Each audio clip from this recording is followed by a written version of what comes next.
Spilling Realty podcast with Alex and Kendall.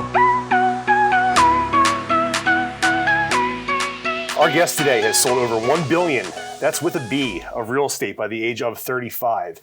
He's the owner and operator of Gere Group, which is a top 5 real estate team for Berkshire Hathaway HomeServices in the world. He leads a team of over 30 real estate professionals who have been featured on the Wall Street Journal's Real Trends list of top teams in the nation for 5 years in a row. He's an investor, podcaster, published author, public speaker, and most importantly, a husband and father of 3. He also does one hell of a Godfather impression. Ladies and gentlemen, Andrew Undem. Hey, thanks for having me. I'm so excited to be on Spilling Realty. I know, we should have like a cup of tea or really you can knock it over. That might get a little messy in here with all the electronics, but yeah, maybe yeah, man. Well, again, thanks for coming in. I'm flying solo today, other than obviously my esteemed guest here. Kendall's under the weather; she's on the DL. But anyway, tell us a little bit about your origin story. Who is Andrew Undem, and how did you land in real estate? Well, I was born and raised in Harford County, Maryland. My whole family is actually from Minnesota and North Dakota, but my father got a job at Johns Hopkins pre-me, so I'm a Maryland guy through and through, but got some Midwestern roots. And, you know, right out of college, I was actually selling cars. I'd sold cars in the summer of college, graduated 2009, and I only sold cars for like 10 months, but I was kind of making a killing. Pro tip, great job coming out of college. I was selling Porsches and Audis, met a lot of really cool, kind of highfalutin people, one of which came in one day and she just said, Andrew, do you like working here? And we had good rapport. I said, no, I hate it. Thanks for asking. I wake up at 9 a.m. I don't leave till 9 p.m. It's dark when I wake up. It's dark when I get home. Right. She said, you should sell houses. And she was a manager for Ryan Homes, NVR Inc., a builder. Sure. And that's how I started selling homes. So I went and took that job for 2 years and 10 months. And then I saw, you know, Bob Lucido had a big influence on me. And I saw all these agents coming in, and I was doing the math, and I kind of saw how they operated. And I had a lot of sales training, fortunately, because I got a lot of training from the builder. And then on my days off, I'd work for a sales consulting firm. Yeah. So I had like a lot of sales training at a young age, which was very helpful. Kind of immersed in the sales culture. Big time, big time. And I was obsessed with it in a healthy way. and then I just decided to get into resale. And I linked up with still one of my best friends to this day, Joe Sacchetti, and we started the Gere Group, and the rest is history. Yeah, man. Because that $1 billion doesn't happen by accident. So what were some of your, I guess, roadblocks along the way to building a successful team? People talk about all their successes, right? But what were some of the things you ran into that were difficult to overcome? Oh, geez. We're still running into them today, like everybody. Sure. This business doesn't get any easier the higher you climb or the more people you bring on. But I was just fortunate to have really good mentors, starting with Joe, who was so chill that he kind of allowed me to partner with him. He was a Hall of Fame agent, just did an incredible book of business. And I guess he just saw me as someone he would like to partner with. And that's what's the origin of Gere Group, was Sacchetti Undem Real Estate, Gere Group. We'd since kind of taken our names off of it. But, it's just tough hiring people and then getting people. No one's going to want to work with someone they can't learn from. Right. And they need to believe in your vision of where you're going and the mission of kind of why you're doing what you do. Sure. And then the core values. I used to think that was stupid, KWE stuff, mission, vision, values. But it's unbelievably important if you're going to have an organization to lead people and to grow. So we've hit so many roadblocks on the way, like getting your first assistant, getting all this marketing stuff together. We have 2 full-time marketing folks now. And then, the accountability is a big word. Sure. It's tough to hold people accountable, but what we found is the best people don't really need to be held accountable. Yeah. They hold themselves accountable. Right. So my friend Chad Prinky, who's a sales consultant, he kind of only does general contracting work now. Shout out to Well Built Consulting. This guy's phenomenal. He says you can either be accountable, which is great. Right. You're just accountable. No one needs to talk to you about it. You can take accountability, which means, hey, when you mess up, you own it. Right. Which is fine too. Or you need to be held accountable. Right. And if you're with a bunch of people who chronically need to be held accountable, it's going to wear you out a little bit. Yeah. So those are the roadblocks we're always hitting. We need to find more people who are just accountable. And we've kind of run our team on this 4 disciplines of execution framework. So that helps a lot. That solved a lot of our issues, where every Tuesday we get together and we just go right around the room. There's 27 agents. How many active listings do you have? How many units pending? Pending volume, year-to-date close units, year-to-date close volume, and what leading indicators are you focused on? Like how many calls are you making? How many open houses are you doing? So we kind of have a system that has the accountability in there. But before we had that, it was just constant struggle of bad idea after bad idea. Yeah, but it kind of forces people in a way to hold themselves accountable, right? By showing up every week in that meeting and having to say that number in front of the group. Yeah. Right. So it's like, I'd say hiring and getting around the right people are the two stumbling blocks. And then as technology continues to change, we want to always have the best tech stack possible. And it's always evolving. It's not the strongest of species that survive. It's the ones most willing to adapt. Right. So we're always changing. I always say the one thing that's never going to stop changing is the fact that we're going to keep changing. People don't like that because change is hard. So Andrew, you were talking about like hiring being a challenge and creating a culture within the Gere group. What about the culture sets you guys apart? Well, one of our big tenets is constant and never-ending improvement and accountability. You're accountable for your own performance. Sure. So we want to be around people who always want to get better no matter where you are in your career. So that's as true for me as it is for the new agent who's just getting started. Yeah. You're always just trying to get 1% better. Right. And winners want to be around other high performers. Yeah. And low performers, they don't really like the winners because it makes them look bad. It's like Rudy. Why are you being Rudy out here all the time, like doing the extra effort? So we're really conscientious about making sure that our top people aren't going to get weighed down with the at-leasters. We call them at-leasters, which is, hey, at least I'm not as bad as that guy. At least I'm sold one house. We don't like at-leasters. We like winners. And winners are always going after the next thing. Yeah. And culture is not something you can just say you have. It's something you got to live. Right. So you can't fake it. No, you cannot. There's only a few things in life you can't fake. Sex, fighting, comedy, public speaking, and having the right culture. That's right. Can't fake it. Yeah, people would smell it from a mile away. That's right. For sure. And speaking of winning, you have a reputation for being a fantastic negotiator. What are some common mistakes you see others make on the other side of the table? Well, that's a big question. Negotiation really comes down to, I believe, good agents get paid in direct proportion to the information they gather, not the information they give. Right. So depending on what side of the deal you're on, like our business is pretty simple. You have a buyer and a seller. And a good agent's job is to gather that intel. So if I'm representing a buyer, for example, and we're dealing with a seller, I want to know everything about that house. And a lot of times you can do this preparation and recon ahead of time. Most agents don't do it, whether it's lazy or they just don't feel like they have to. But I want to know, all right, when did they buy the house? What did they buy it for? What's their current note on the property? How are they holding title? And then oftentimes the listing agent will divulge some information. Maybe they shouldn't, but I want to know, what's the seller's situation? Right. Why are they moving? What's the ideal time frame? All these basic questions you ask. And if we can gather as much as possible, we can leverage that data and those kind of data points. Then I can go back with my buyer and say, hey, based on what we know now, here's how we want to attack this situation. I'm not a big fan of like the win-win outcome. Right. Everyone likes win-win, and I'm not super against win-win, but that's like being the coach of a football team and hoping it ends in a tie. It doesn't really happen that often either. But we want to win. Yeah, exactly. And we're big on that. So what I tell all of our clients, buyer or seller, I said, look, my job exists to get you what you want. Yep. And I'm not going to pretend to know what you want. We're going to have some dialogue. And this is not in a vacuum. Every situation's different. Every house is different. Every seller's different. Every loan program's a little bit different. Yep. Every inspection kind of period and what types of inspections are going to go on is different. So you can't say, here's my negotiation handbook, because it's different. It's fluid. And you have to be willing to dance on that and be able to think on your feet and be a problem solver. Sure. So that's really the crux of it, is being able to gather as much information as possible and then put your client in the best position to get what they want, but you have to do it in a fashion in which they're going to say nice things about you on the internet. Right. So it has to be some unexpected extras. Yeah. So I always like to, some people will give out pies and stop by your house with tchotchkes. I don't think that's what the client actually wants. I think the client wants someone to go in there and really have their best interest at heart and do whatever it takes to improve their equity position going into the property, or to maximize their equity when liquidating the property, pie or not. That's what you pie really or no want. Pie. Yeah, if you're in trouble and you hire a lawyer, do you care that they're bringing by tchotchkes and sending you emails every month with thank you notes? I love thank you notes, so I'm not knocking it. No, you want them to win. Right. And that's what I tell our team. Your job is to win for your client.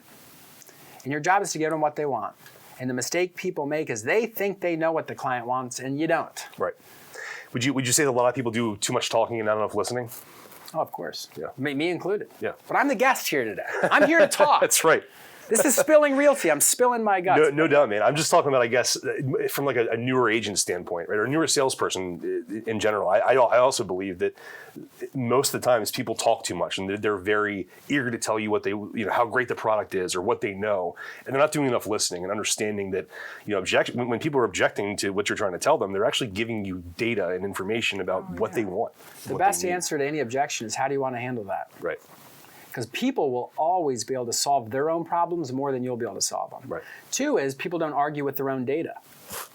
So what they help build, they will defend. So you got to get the other side talking. If you want better answers in life, you have to ask better questions. Yep. So any good sales methodology is a question-based formula. Because how else are you going to give them what they want until you truly, really understand what they want? Right. And I love that how do you want to handle that? How do you want to handle it? Yeah, it's perfect. And they'll tell you. And then you can move forward. Yeah. Believe it or not, they'll tell you. They'll tell you. And based on, you did say something important there. Most people would love to just talk. Everyone likes to talk about themselves. Sure. And in the situation, if you can be a real pro, you get that other person talking. Yep. Well, so let's flip it. If I'm representing the seller and you're the buyer's agent, tell me a little bit about the buyer. How long have they been pre-approved? What's their capability? When do they want to get in? What type of loan are they doing? Yeah. Do they have any critical dependencies on time frame? I'll know more about that buyer situation, so I can go back to my seller and say, look, I know they got to be in. Their lease is up. Let's see if we can counter them up $12K. Yeah. So on either side, whoever's gathering the most data and who can interpret it is going to be able to help their client win a little bit more. No doubt. And you've made this reference, I think, to lawyers before, and I've also seen a video of yours in the past where you made reference to having a real estate practice, much like a doctor's practice or a law practice. Right. Do you want to elaborate on that a little bit? Well, so I learned this from Alan Dalton, who's been one of my mentors, a great friend now. He was the CEO of Realtor.com. He's had a ton of big jobs, and now he's the senior VP at Berkshire Research and Development. Just a brilliant guy. Like, so many people say he's the most brilliant person they've ever met in real estate, and I'm one of them. And I've been fortunate enough to spend some time with him.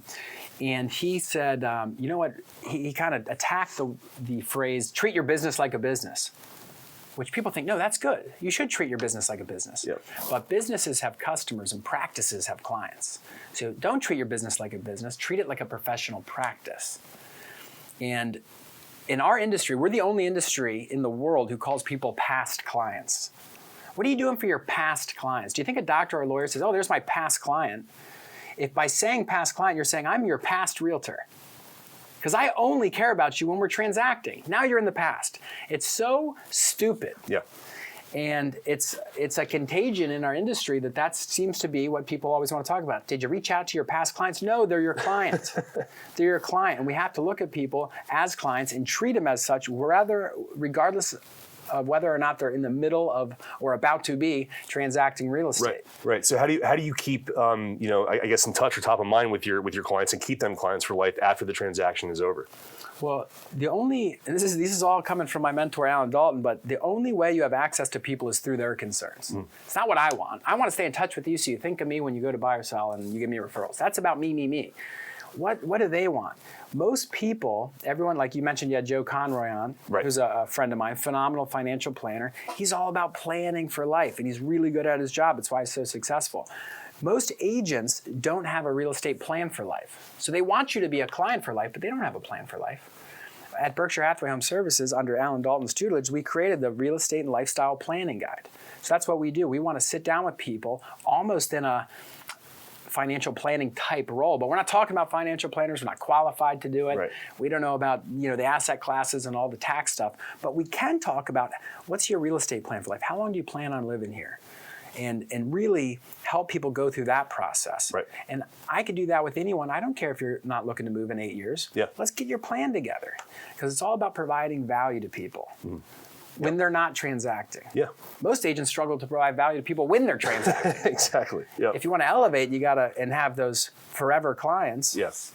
You have to have things like that. Yeah, because people don't buy and sell houses every day, right? So the time you call them or the time you're trying to introduce yourself to them about what you do, they may not be ready for years even. Which is good. You should be more than They should be ready to be a client, because you can help them. You can help merchandise their house. Yep. instead of the cheap, hey, let's just get it staged and take pictures. No. If you're thinking about selling in 3 years, maybe we should have a merchandising strategy. Right. You have a guide for that. Yeah, I think if more agents maybe approached it that way, they'd be a little more successful with that kind of thing, right? So what's the retention rate? I don't know if you know this off the top of your head, but I'm just kind of thinking out loud. Like, isn't it something like 87% of people don't use the same realtor they used the first time around, or it's a shockingly high number. There's an alarming stat. I think, well, the 87% that's the failure rate of people failing in the first 5 years. That might be what I'm thinking of. But it's also a really high number. When they surveyed the National Association of Realtors, and they had a pretty big sample size, like hundreds of thousands, because every year there's 4, 5, 6 million sales in the United States. So they had a couple 100,000 people in the survey. They said, hey, would you use your realtor again? And it was like 80-something% said, yeah, I would. But only 13% actually do. Wow. And that's a problem. And it's because we're a little too transactional, which is, again, why people do the pies and this and that and client events. And that's all really good stuff. I'm not knocking that because you should do that, but you should have a layer of professionalism on top of that, right, which says I can help you regardless of whether or not you're transacting real estate, from your contractor networks, your attorneys, your financial planners, your anything involved with home services. Yeah. One of the things Berkshire Hathaway, another thing Alan Dalton came up with is Berkshire Hathaway is who we are, home services is what we do. Now, home services covers a lot. Sure does. Everything involved with the real estate. People don't realize this. 18% of the country's GDP is tied up in real estate. When you think about lumber and framing and appliances and everything goes into building a home and owning a home and maintenance and furniture, it all revolves around, we're at the kind of epicenter of the economy, and you got to take advantage of that. You have to effectively manage your real estate ecosystem. Yep. That's a big topic. It's a great We don't term. need to get into that. But. Yeah, I love that term. Just to pivot a little bit off of real estate and to start talking about some of these. I don't know anything cool about things anything you do. else. I don't know anything else. Well, I don't know about that, man. I've following you on social media is a real treat. It's awesome to see you do these all cool public speaking events and things like that. And so I wanted to ask you, what's been your favorite public speaking event that you've done in the past?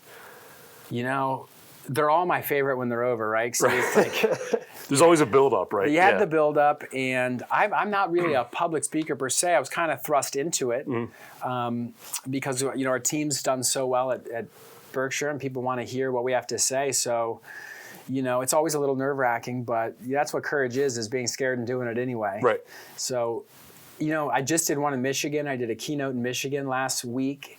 And that's probably my favorite one because, we had a great party afterwards and the feedback was phenomenal. And it's kind of crazy to think that someone's willing to pay you to go up and talk for an hour and put you up in a hotel and fly you around. And then everyone, whenever you're speaking and you do a decent job, people probably think you're better than you are. Yeah. It's just like the stage effect. Right. And I'm all about giving back to people. So the coolest part of these things is speaking's cool and it's good for social media. Yeah. But then when you have the one-on-one conversations, when someone comes up to you and says, hey, I'm struggling with this, and you said that, is there any way you could help me with this? And you set up a time to talk to them.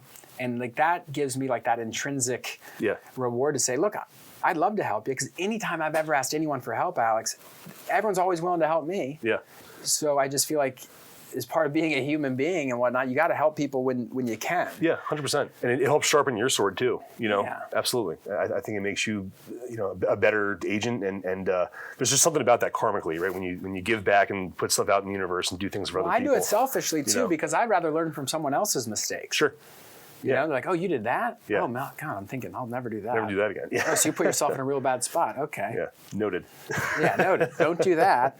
But then you help them out, and it's good, and then you have friends all over the country, and that's fun. Yeah, and we talked a little bit about the nerves before, right? I think I get those a little bit before the podcast too, even still to this day. But do you do anything to calm your nerves, or does this stuff just come naturally? Do you practice before? How do you manage all that? Well, you have to be prepared.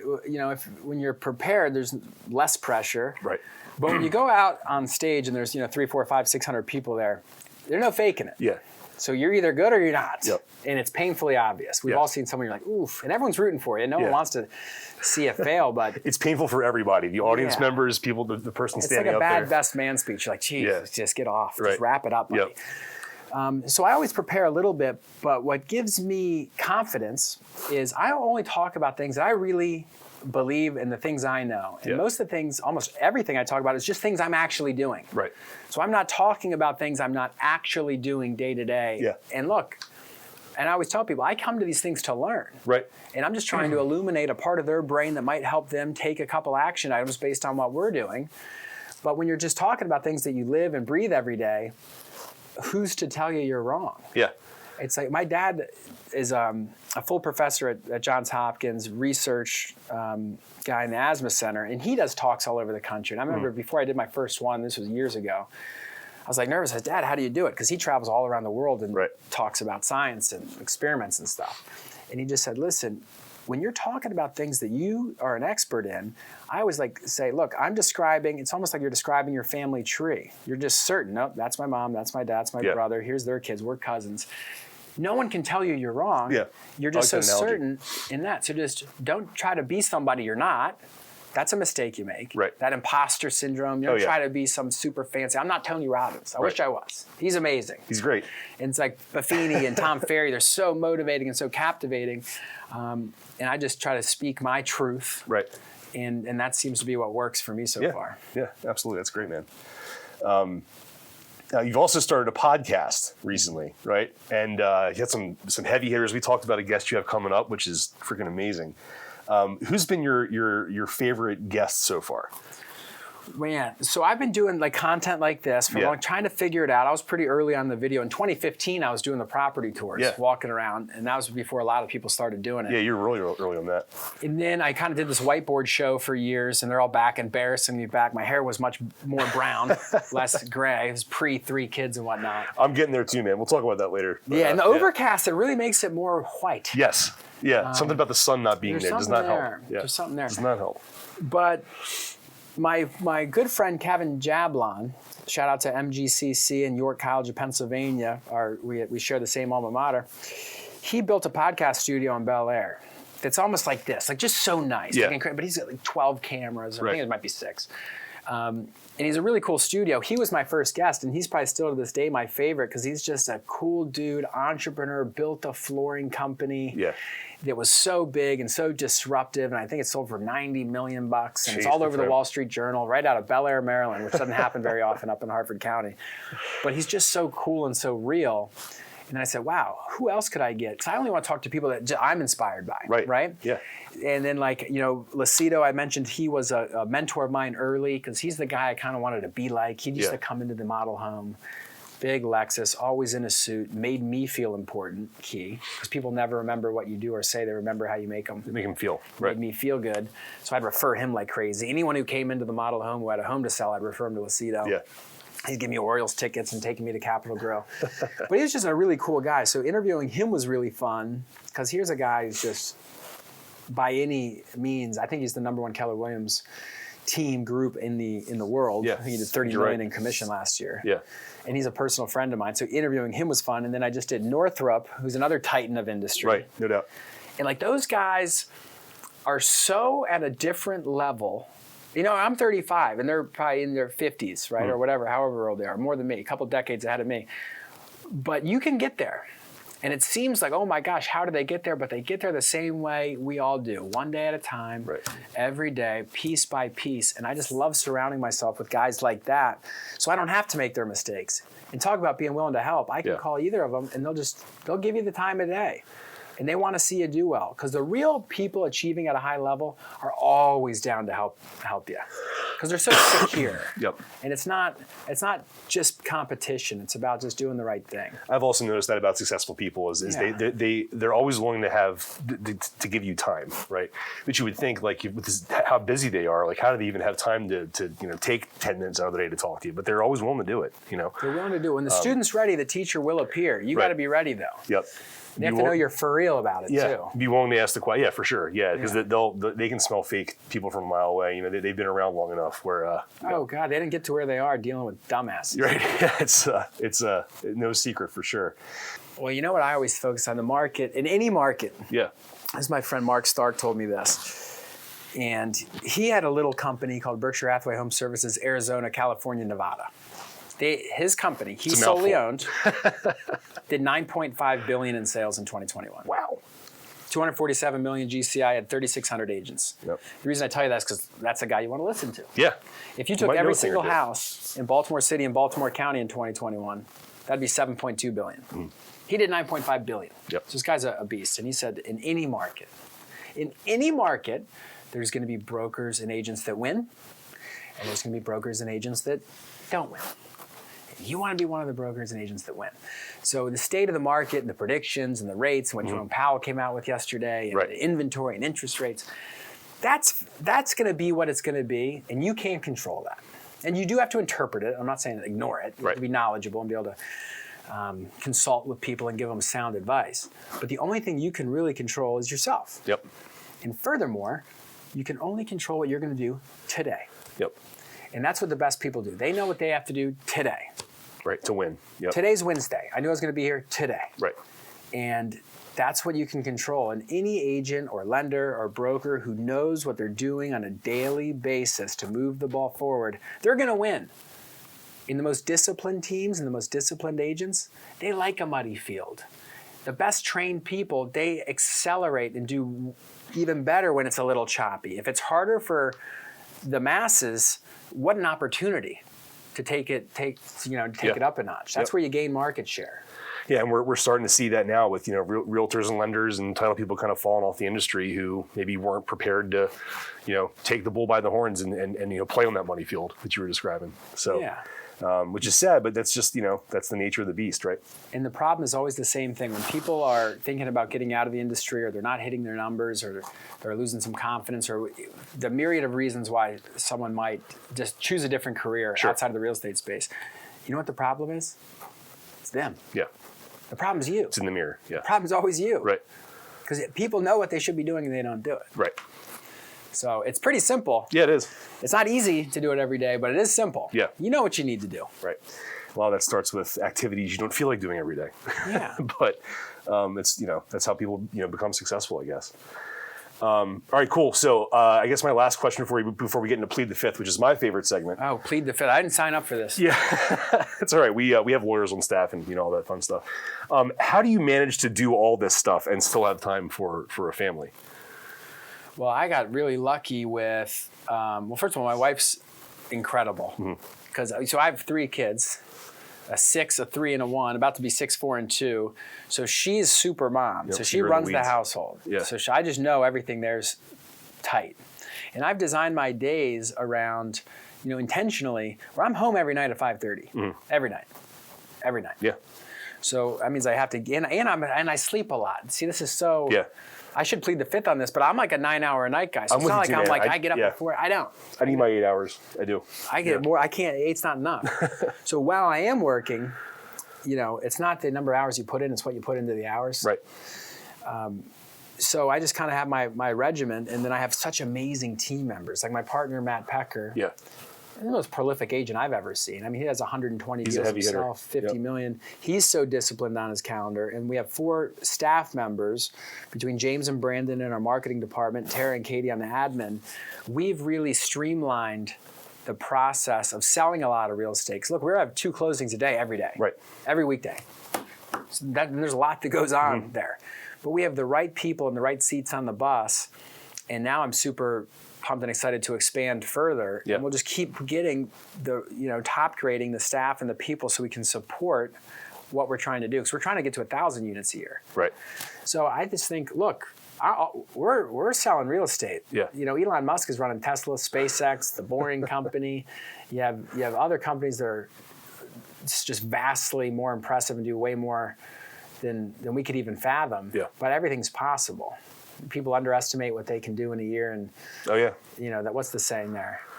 They overestimate what they can do in a year, and they underestimate what they can do in 5 to 10. Right. Yep. It's amazing what you can do just by adopting some good habits. What you can do in 12 months.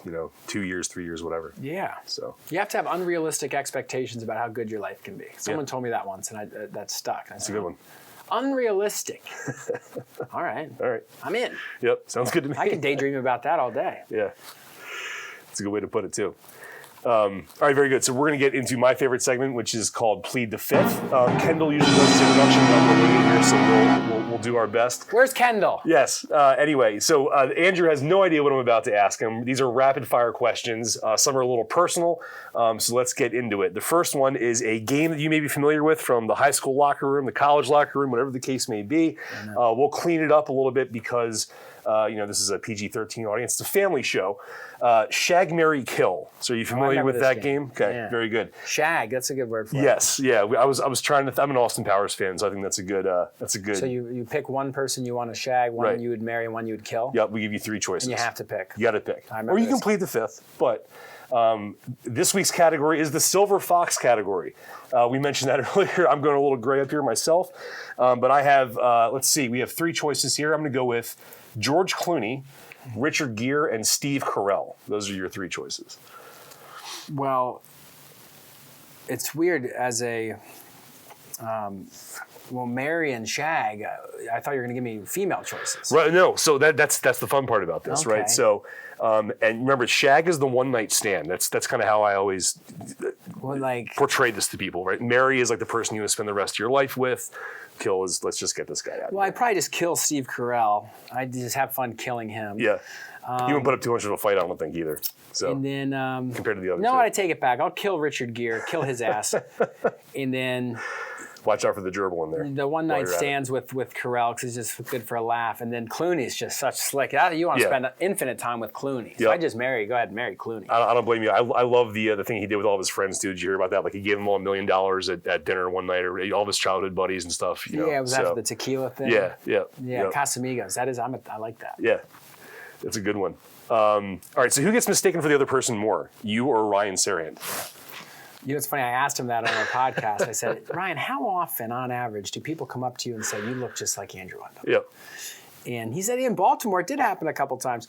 But obviously, that would be me because he's super famous. Yes. But I'm telling you, back when I was more active on TikTok, I'm getting back there. Yeah. I would get hundreds. I mean, it's all out there. It's Undem Real Estate on TikTok. Hundreds of comments, and they're typically like this. Look at this fake Make-A-Wish Walmart version of Ryan Serhant. And they would just roast me on the Serhant, and I reply back to everyone. Because people don't know this. I was the class clown, sharp wit. So you can't talk shit to me online. Yeah. And win? Right. Not on my watch. And you got to have thick skin to be online to begin with. You know what I mean? So it's look, when you have good friends like I have, no one's going to talk more shit to you than your friends. No doubt. Yeah, that's how I think we were talking about sharpening the sword earlier, right? Yeah, that's how you do it, is the shit talking in the locker room and shooting the shit with your buddies and stuff like that. So I love it. And that podcast you had with him was great too. So you guys check that out. It's the Andrew Undem podcast, and we'll plug it at the end of the show too. AndrewUndem.com. There you go. Don't miss it. So speaking of I guess of growing up and stuff like that, when you were wearing a hat, a little birdie told me you preferred backwards, but have you changed your mind in your older years? Do you still go backwards hat, or do you wear your hats forwards now? I used to wear hats a lot. I don't really wear hats anymore. Not so even much when anymore? I go off. Yeah. I want to stay tan on the face I whenever like I can it. get out there. Yeah, get some color. Yeah, that's but, important. I'd say 50-50. Look, if we're on Coastal Highway, I'm driving the wife's Tahoe, I'm going to throw it on backwards, put on a little country, but probably shirtless, board shorts. That's what I'm going to do. That's going to be backwards, always trucker. I don't want Velcro. I don't want fitted. I need it snapped. Yep. That's backwards. Snapback. Yeah. Otherwise, I'll probably put it on forwards, golf, and lining up putts. But again, I don't really like to wear the hats. No, I was always afraid to go bald. Yeah. It's a good point. Me too. Because my grandfather was bald, and they always said, you inherit your mom's dad's hairline, right? So I was like, oh man, I didn't want to wear hats. And now as a dad, I feel like I'm wearing a hat like every weekend just because I don't want to deal with my hair. Like my dad and all his brothers have nice little bald spots. I think I'm holding on. I think we're both okay. I think so. We'll see. Famous last words though. You never know. So the Ravens just placed the franchise tag on Lamar Jackson. Will he still be a Raven this summer?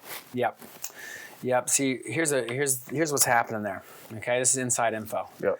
He's got the scoop. Shout out to Bobby Trossett. I just met that guy. He's got a big Raven show. Yeah, Bobby's a good dude. Bobby, so I met him. I was listing a house. He ended up being a tenant there, but I sat down, talked to him, helped him out a little bit. And turns out he's got a big Ravens thing. So I talked to him. But this is in no way reflection of what his deal is.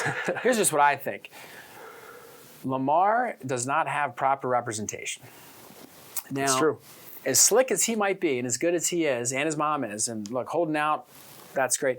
You're not slicker than the Ravens front office. You're not slicker than the Billy killers calling the shots in the corporate office. So they just tagged him. And they're going to get outmaneuvered. And I'm pretty sure a bunch of teams said we have no interest in Lamar. Yeah, a couple have. Yeah. Frequently injured. So here's what I think is going to happen. Here's the bold prediction. He's going to stay a Raven for his whole career. He'll be very wealthy as a Raven his whole career. And we're going to go out and get the receivers, spend some money there. Like, what's he getting now on his tag? Like 40 mil or something? Yeah, it's close to it. I think it's in the 30s. Next year it might be like 80. Right. It's plenty. It's ample, Lamar. It's ample. And if he can stay healthy, maybe if he could just structure the contract where the incentives are placed. Right. I don't like this guaranteed stuff. Everyone who had a big guaranteed contract regretted it. Yep. With it Deshaun kills your cap. And Russell Wilson and like everyone's. So he's going to be here long term. He's going to be a Hall of Fame quarterback. We're going to get a Super Bowl out of him. Believe that. Yep. That's what he said. I do believe it. I believe him too. Huge Lamar fan. Might be my favorite athlete ever. So I will probably cry if he goes. Yeah, he's up there for me too. I was a big Michael Vick guy growing up. So, until the whole dog thing happened, that was, obviously we didn't know about that then. But he kind of reminded me of style of play, obviously very, very similar to that. My other favorite too, I just got to throw out there, Randy Moss. As a Vikings fan, because my parents from Minnesota, and like almost pre-Ravens, 98 Vikings, 15-1. Yep. I did bawl my eyes out when they lost to the Falcons. Gere Anderson missed a kick. Sure. Didn't miss one all season. Yep. But he's like Randy Moss. Like, he's just such a freak of nature. Yeah, they call Randy Moss the freak. Yeah. For good reason, and they always, Jerry Rice, definitely one of the best players of all time. For my money, Randy Moss, probably the best receiver of all time as far as like what he could do on the football field. Stronger, faster, taller, caught everything. Straight cash. Jump out of the building. Yeah. Straight cash. Yeah. And they're definitely very entertaining, for sure. Do you eat in bed? Never.